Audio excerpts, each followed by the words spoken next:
digital liberal media, the entire kind of Brooklyn-based part of the media that is digital in nature, that has overarching loyalty to the Democratic Party, that comes from Brooklyn political culture, that is liberal on the culture war, has subservience to the DNC, and otherwise sounds exactly like every other media outlet. They all copy one another. They all think exactly alike. They all publish the same things over and over and over.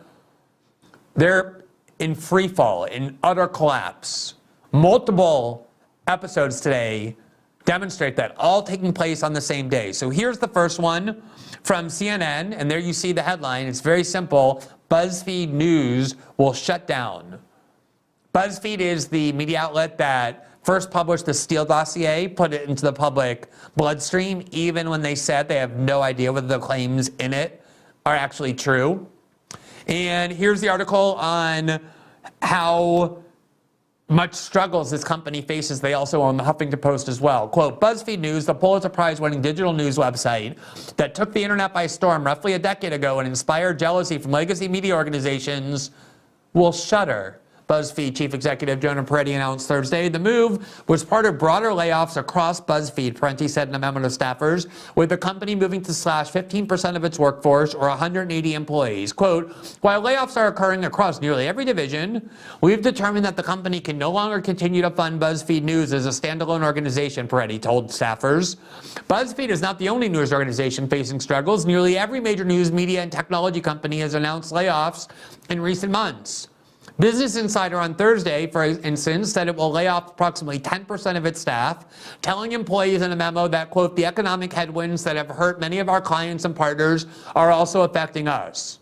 Now, for those of you who don't know Business Insider, and I don't blame you if you don't, you should be happy if you don't. It's one of these outlets that just produces the same exact thing that you find in every single one of these liberal outlets, Vulture and Vice and Gizmodo and BuzzFeed and the Huffington Post and the Daily Beast, and they just go on and on and on, and they don't understand why they do nothing, why they fail, because when every day you pick up these articles in these websites and they're completely redundant of one another. They don't allow dissent of any kind from liberal orthodoxy, with very few exceptions. I want to be clear, there are some good journalists at each of these. When you gather enough people, you're going to have exceptions. But by and large, this entire industry is as unjournalistic as it gets. It has a very specific ideology that's the same hegemonic ideology that the New York Times and the Washington Post and CNN and MSNBC. So there's no reason for them to exist any longer. And they are failing for exactly that reason. So just today, you have BuzzFeed closing, Insider laying off 10% of their staff, and this is part of a very long process of failures from this digital media culture. Here on April 20th, you see Insider Inc., formerly known as Business Insider, announced it would begin cutting an estimated 10% of its staff in an effort to, quote, keep our company healthy and competitive, an Insider spokesman told Forbes. March 30th, Disney's broadcast news division announced it was laying off 50 people at ABC News, following an earlier announcement by CEO Bob Iger indicating the company would continue an ongoing round of layoffs. March 23rd, NPR canceled 4 podcasts, Invisibilia, Louder Than a Riot, Rough Translation, and Everyone and Their Mom, and began laying off 100 employees as part of a push to reduce a reported budget deficit of $30 million. March 21st, NPR affiliate New England Public Media announced it will lay off 17 employees, 20% of its staff, by March 31st after facing, quote, serious financial headwinds during the last 3 years, New England Public Media Management tells Boston Public Radio. January 21st, Vox Media, which owns The Verge, SB Nation, and New York Magazine, laid off 133 people, 7% of the media conglomerate staff, in anticipation of a declining economy, Chief Executive Jim Bankoff reportedly tells staff. This is something that has been going on and on and on. And part of it is a structural economic problem in digital media. They don't have really any way to monetize their product. But a big part of it is the fact that they just don't provide anything people want to read.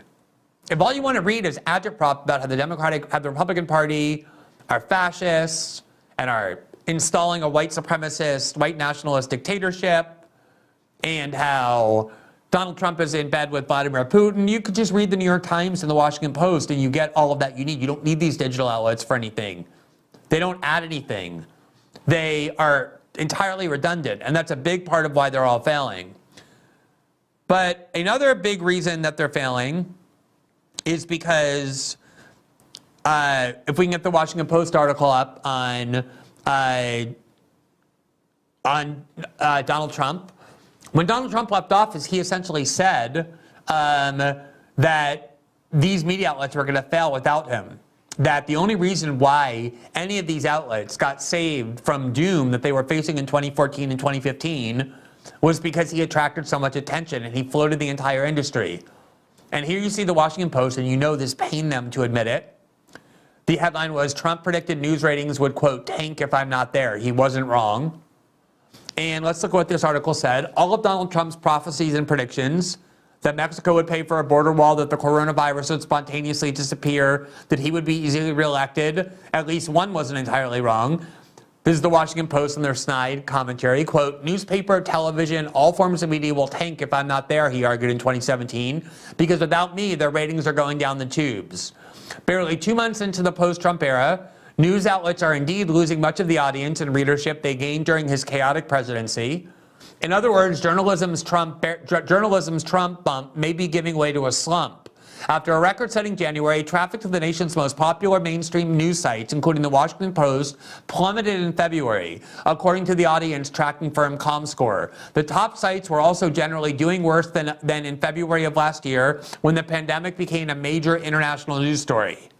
The Post, for example, saw the number of unique visitors fall 26% from January to February, and 7% from a year ago. The New York Times lost 17% compared with January and 16% over last February. Now that Joe Biden is in the White House and Trump has essentially disappeared from the news cycle, many of those viewers are drifting away. The most deeply affected network is CNN. After surpassing rivals Fox News and MSNBC in January during the January 6th riot, the network has lost 45% of its primetime audience in the past 5 weeks, according to Nielsen's media research. MSNBC's audience has dropped 26% in the same period. Fox News, the most Trump-friendly of the three networks and its primetime opinion shows, has essentially regained its leading position by standing still. Its ratings have fallen just 6% since the first weeks of the year.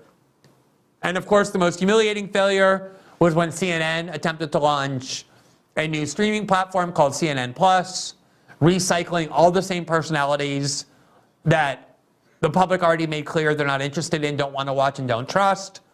And it was killed after 21 days. They had hired Chris Wallace away from Fox. They had a whole lineup they prepared, they unveiled, they were all excited about, and it died after 21 days. So if you talk to these people in these media outlets, they will say none of this is their fault, that these are structural problems.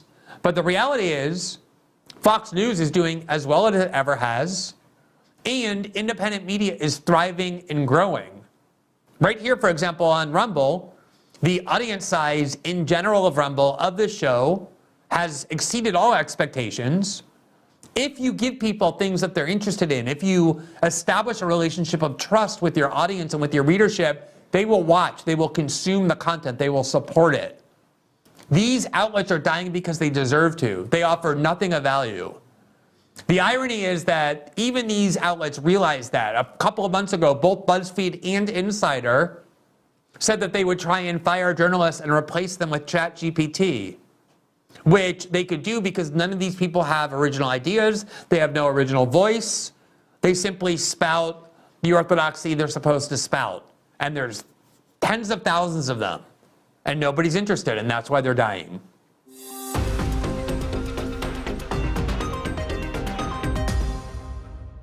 Thanks for watching this clip from System Update. Catch our full shows for free, live weekdays at 7 p.m. Eastern on Rumble, and join our locals community at greenwald.locals.com for all of my written journalism, exclusive after-show Q&As, and more.